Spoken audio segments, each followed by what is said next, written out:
വർഷം കൊണ്ട് നഷ്ടമായതെല്ലാം ഞങ്ങൾ തിരിച്ചു പിടിക്കും. അതിനുവേണ്ടിയാണ് ഞങ്ങൾ UDF-നെ അധികാരത്തിൽ കൊണ്ടുവരുന്നത്. പ്രധാനമന്ത്രി നരേന്ദ്രമോദിയുമായി മുഖ്യമന്ത്രി വി.ഡി. സതീശൻ കൂടിക്കാഴ്ച നടത്തി. മോദിയുടെ ഔദ്യോഗിക വസതിയായ കേന്ദ്ര ആഭ്യന്തരമന്ത്രി അമിത്ഷായുമായി ഇന്ന് കൂടിക്കാഴ്ച നടത്തിയത്. നേതാവ് പിണറായി വിജയന്റെ വീട്ടിൽ ED പരിശോധന.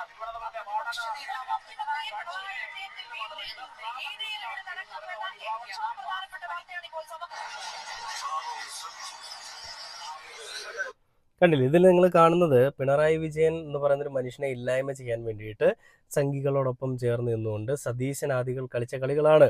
സതീശൻ പറയുന്ന ഇടയ്ക്കിടയ്ക്ക് ഈ നാഴികയ്ക്ക് 40 വട്ടം പറയുന്നൊരു കാര്യമുണ്ടല്ലോ, ഈ വാക്കാണല്ലോ വലുത്, വാക്കേ എന്ന് പറഞ്ഞിട്ട് വലിയ മെഴുകലൊക്കെ ഉണ്ടായിരുന്നു. ഇപ്പം മോഡിഫിക്കേഷൻ ഒന്നും നടക്കില്ല എന്നുള്ളൊരു വാർത്തയൊക്കെ നമ്മൾ കണ്ടു.